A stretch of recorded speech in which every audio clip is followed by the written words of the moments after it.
Storytime when I accidentally exposed a customer's affair to his wife. I work in a call center. It's no career, but it's a pretty nice job with some decent people and it's easy. All we do really is facilitate switches for people looking for better deals on household stuff, usually their internet provider or supplier of gas and electricity. We have agents in the field who make sales, then call us for verification with the customer. Simple, right? Not today. See, usually it's company policy not to do callbacks. Nobody wants annoying call center calls, right? So unless a customer specifically requests a scheduled callback, we just don't do them. I had a customer 2 days ago looking for a pretty pricey internet switch. He was going from a basic setup to a full TV, phone, internet package, which was coming over to $100 a month. I informed the customer, who's an impatient sounding guy, that because of the price increase, he'll need to have a quick credit check run on him and it'll mean that the call takes a little longer. The guy gets all pissed about being busy and saying that he can't waste all afternoon on the phone with some call center. So would it be alright if I called him after the weekend to go through it then? Seems straightforward enough. I scheduled a call and asked if there was a specific time he wanted me to call. He says anytime is fine and follows with, if Emily answers, just ask her for me, she'll make sure I get the phone, and gave me a home phone number. Fast forward to today and I make a grave error. See, the application I had from the customer had his home phone number already filled in, which it turns out it was not the same number he'd given me for today's callback. I called the number I thought was correct and a woman answers. I say without thinking, "Oh, hi, I'm calling for Steve to confirm his broadband switch. We spoke the other day. You must be Emily." Cue uncomfortable pause. She says, "This is Steve's wife, Amanda." What do you mean I must be Emily? I apologized and said, "I'm so sorry. When I spoke to him the other day, he said if an Emily answered to just ask for Steve." And she just goes, "I fucking knew it. I fucking knew it," and slammed the phone down. After checking the application against the post-it note, I jotted some info down on the other day and I realized that Steve must have given me the number for where he was going to be today, and I'd instead called his unsuspecting wife at home. Angry Steve ended up calling my workplace. He put in complaints and tried to get me fired. However, it turns out that when an application is put through by an agent, it must be the applicant's own details. So I was only technically allowed to call the wife anyway, not Emily's phone number as he gave me. If he wanted the call to be a different number, he would have had to have a new application submitted with revised details. It wasn't enough just to give me a different number over the phone. So in the end, I got a write-up, but I didn't lose my job. Story time about the time I messed up by explaining synesthesia to my boyfriend. I have grapheme color synesthesia. Basically, I see letters and numbers in colors. The letter E being green, for example. A couple months ago, I was explaining it to my boyfriend who's a bit of a skeptic. He asked me what color certain letters and numbers are and had me write them down. Since then, he'll randomly quiz me and compare my answer to what I said a few months ago. Always being the same-ish, of course. He still seemed a bit skeptic, as if maybe I just memorized them really, really well. Tonight we were laying in bed and my boyfriend quizzed me again. I tried explaining to him I just see colors automatically when I visualize the letters in my head. I asked him what color are the letters in his head. He looked at me weirdly like, "What do you mean in my head? That's not a thing." My boyfriend didn't understand what I meant by visualizing the letters. He didn't believe that I could visualize letters or even visualize anything in my head. Well, it turns out my boyfriend has aphantasia. When he tries to visualize stuff, he just sees blackness. He can't picture anything in his mind and thought that everyone else had it the same way. He thought it was just an expression to say, "Picture this," or etc. It's crazy to him the fact that I can picture his face without looking at him or a banana without looking at it. Now I have a boyfriend that's really upset. He feels like his world is turned upside down and everybody else has this cool superpower. He's been texting all of his friends to see if they can imagine stuff and realizing I wasn't pulling on his chain. He's pretty upset and I feel really bad. Am I wrong for refusing to give up my dream wedding dress, even though it means my fiance's family won't attend? I'm in a lot of turmoil right now and it feels like everything is falling apart.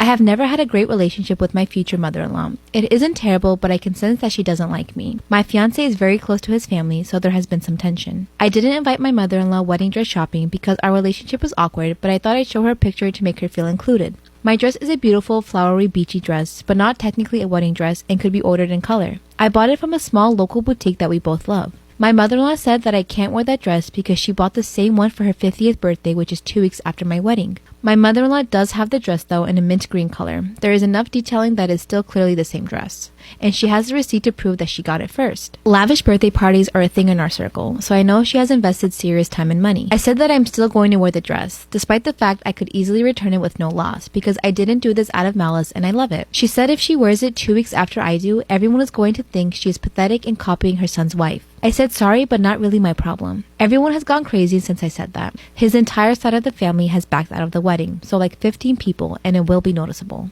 His sisters were supposed to be in the wedding party on his side, but dropped out and have blocked him on everything. His stepdad won't talk to him and says he regrets raising him and he isn't a real man because a real man would stand up for his mom.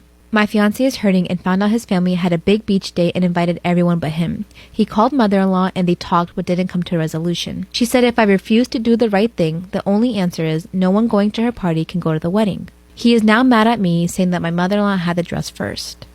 So am I wrong here? I don't want to give up my dream wedding dress. Am I the asshole for telling my wife she embarrassed me by bringing a meal to my work? I, 33 male, recently got hired at a large company in the South where me and my wife moved months ago. My wife was excited for my new job and talked about preparing a surprise for me, which got me excited, but I didn't know what it was till she showed up at my workplace 2 days ago with a meal she said she prepared specifically for me since it's my favorite. Apparently, this was her surprise. I was a little upset she brought it to my workplace. My coworkers, who are vicious and brutally honest and sarcastic, got involved and kept teasing me about the meal. One of them joked about how mommy is so supportive by bringing food to my workplace. I felt like shit as he and other coworkers kept laughing at me. I went to work the next day and Austin kept making jokes about me saying shit like, is mommy going to bring lunch today as well? And when is mommy coming to change your diaper? One of them said, I can still smell the meal my name's mom brought yesterday. She's such a great cook. Bless her heart. And the goddamn giggles kept on. I felt so awful. I went home and just blew up at my wife, telling her she flat out fucking embarrassed me and just torpedoed any goddamn prestige and respect I had among my coworkers. I told her what Austin and others have been doing and asked if she was happy for giving them ammo to come at me like that. She argued that she was just trying to do something nice for me and didn't care about what people might say, but I was a selfish jerk who only cares about what others think rather than how she felt by my constant berating over a meal she put effort, money, and time to make and bring me. The argument escalated after I suggested that she could have waited till I got home to surprise me with this goddamn meal instead of showing up while I was working, which made me seem unprofessional. She said she came during lunch break. She said at this point, I clearly find it easier to blame her than stand up for myself. I said I don't appreciate what she said, but she replied that I should be grateful she cared enough to bring me a home-cooked meal, then thanked me for showing her it's not worth wasting any more of her time cooking for me after this. I told her to stop blaming me for something she caused and asked her to admit that maybe she should have consulted me before bringing the meal over so I could avoid being the goddamn butt of every joke. She told me to man up and either report them or quit then. I was floored and I had to walk out because I couldn't take anymore and felt like she wasn't listening to how her behavior caused me an issue at work. But it goes edit to say that I in no way don't appreciate my wife's efforts, that the only problem I have is that she didn't tell me beforehand about whether it was okay to bring the meal over to my workplace. I really preferred that she waited till I got home. I agree that the main problem I have is my coworkers, but I lashed out because I felt overwhelmed with their hurtful remarks that offended my wife as well. Serious. What is the creepiest or most unexplained thing that's happened to you that you still think about to this day? A few years ago, I was at my lowest point in life.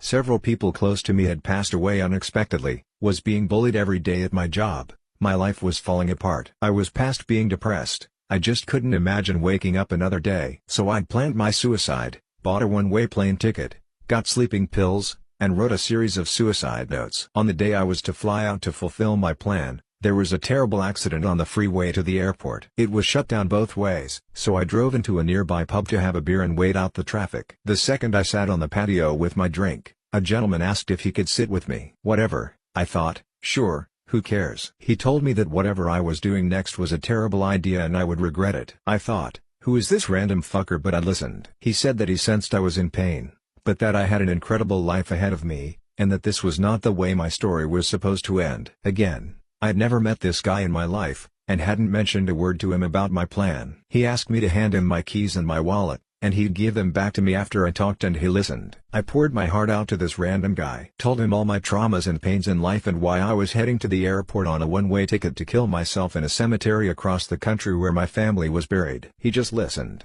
And then he pulled out a lighter, asked me to pull out my suicide letters and helped me burn them. He told me I was worth so much to the world and that after I finished my drink, I needed to head home and get some sleep. He told me I was going to be okay tomorrow, and I believed him. He then gave me my keys and wallet back. I left that afternoon and went home, hugged my family, got some sleep, and the next day, I started working on myself, finding a therapist, a new job. Years later, I'm in a fantastic place in life, so far from where I was that day. To this day, no one in my life knows how close I came to killing myself, but this random stranger just somehow understood me and saved my life. I never saw him again. I don't even know his name. It's the most unexplained thing that has ever happened to me. And I think about that guy every day. So, thank you, kind stranger, for saving my life that random September day on a pub patio.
guys, thank you for watching. I love you guys so much. Please like and subscribe to see more great videos. See you again.